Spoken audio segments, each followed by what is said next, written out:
Frontline Updates, where we delve deep into military strategies and updates from conflict zones. Today, we're discussing the progress of the ongoing special military operation as of December 25, 2024. I'm your host, Sharifa Muhammad, MGT.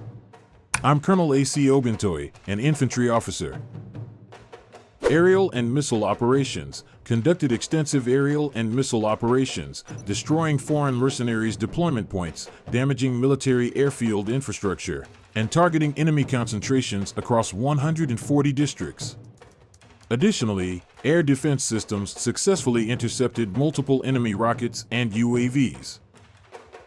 Welcome back to Frontline Updates, where we provide in-depth coverage of the ongoing developments in military operations. Joining us today is Colonel A.C. Oguntoye, an infantry officer deeply involved in the special military operation.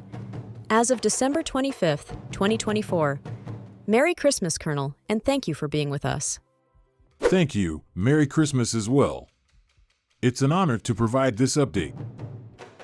Colonel, let's begin with the overall developments. What were the major actions conducted by your forces today? This morning, the Russian armed forces launched a massive strike using long-range precision weapons and strike drones. These strikes targeted critical energy infrastructure facilities in Ukraine, which support their military-industrial complex. The operation was successful, and all intended facilities were hit. Let's move to the ground operations. What's the situation in the Kharkiv region? In the Kharkiv region, the North Group of Forces inflicted defeats on Ukrainian mechanized and territorial defense brigades in Lipsy and Vovchansk.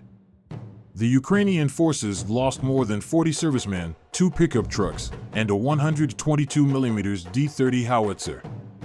West Group of Forces made tactical advancements, defeating 3 mechanized and assault brigades as well as a territorial defense brigade. They also repelled a counterattack near settlements such as Dviregnia, Zagrazovo, and Borovaya.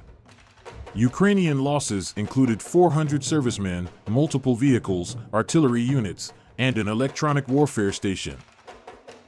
What about the developments in the Donetsk region? The Donetsk region saw significant progress. Southern Group of troops improved their positions and defeated formations of Ukrainian mechanized and airmobile brigades near Seversk, Drushkovka, and Chasov Yar. Ukrainian losses totaled 245 servicemen, vehicles, and 6 122mm D-30 howitzers. Center Group of Forces liberated the settlement of Novi Trud and repelled 10 counterattacks. They inflicted heavy losses on Ukrainian forces, including 550 servicemen, armored vehicles, and advanced artillery. East Group of Forces advanced deeper into enemy defenses near Velika Novosyolka and Vermivka, defeating multiple brigades and repelling 2 counterattacks. Ukrainian losses included 170 servicemen and significant artillery. How are operations progressing in Zaporizhia and Kherson? In Zaporizhia and Kherson, the Dnipro Group of Forces improved their positions along the front, targeting Ukrainian mountain assault and infantry brigades as well as territorial defense units. Ukrainian forces suffered over 90 casualties, along with the destruction of vehicles, artillery, and 2 ammunition depots. What role has air and missile operations played in today's actions? Air and missile operations have been instrumental. We targeted 140 districts, destroying foreign mercenaries' deployment points, damaging military airfield infrastructure, and hitting concentrations of enemy manpower and equipment. Additionally, our air defense systems intercepted 5 HIMARS rockets and 119 UAVs, further weakening the enemy's capabilities. Let's talk about the Kursk region, which has been a recurring focus. What's the latest there? In the Kursk region, the North Group of Forces defeated formations of heavy mechanized, airborne, and marine brigades across settlements like Alexandria, Viktorovka, and Nikolaevka. We repelled 7 counterattacks and inflicted heavy losses, including 230 Ukrainian servicemen and the destruction of tanks, armored combat vehicles, and artillery. Artillery and aviation strikes further targeted enemy manpower and equipment in key areas, maintaining our momentum in this critical region. What will the Ukrainian armed forces do if Russian troops storm Velika Novosyoka? There are no military actions directly in the village yet. All activity is still on the approaches, but both the Ukrainian armed forces and the Russian army are expecting the battle to begin soon. At the same time, having approached Novosayolka, the units of the East Group of the Russian armed forces occupy significantly more advantageous positions than the Ukrainian army, despite the fact that they are on the attack. So what's happening in the Velikaya Novosayolka area? After the extremely difficult assault on Novi Komar, the potential cauldron walls are beginning to close in on the north.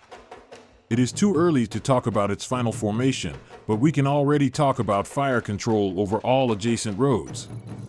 As soon as physical control is achieved, the Ukrainian armed forces will have only one escape route, and it will be similar to what the Wagner PMC and the Russian armed forces managed to form earlier during the assault on Artemovsk.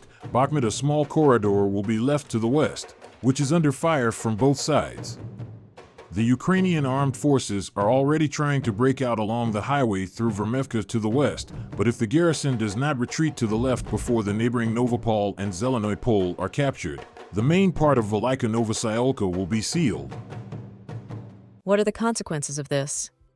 If the Russian army takes the key heights to the left of Velika Novosayolka, then the Ukrainian army will actually have shells thrown at it from behind as it retreats, since the village itself is located in a lowland, and it will have to retreat from the bottom up, as from Artemovsk, Bakhmut.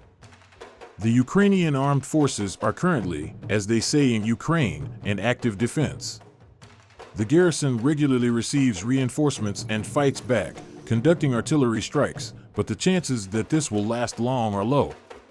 With mounting losses and increased activity of the Russian armed forces aviation, a non-trivial task remains at least a safe retreat, not to mention maintaining control over the place from which the large Ukrainian counteroffensive began in 2023.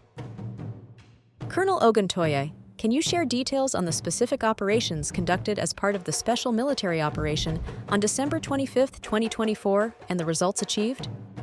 Pokrovsk, judging by the advance of the Russian army, will very soon turn into a zone of full-fledged combat operations.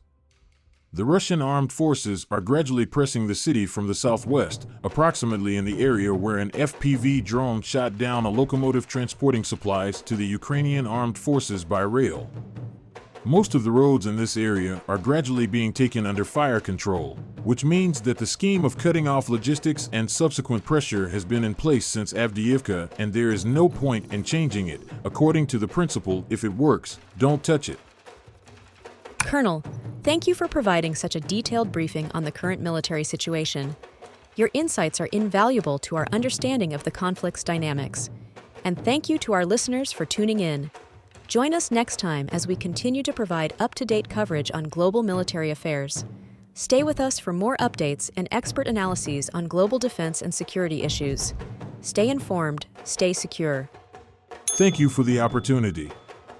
Rumors have been circulating that the French have deployed an aircraft carrier and frigates to the Red Sea for a specific reason.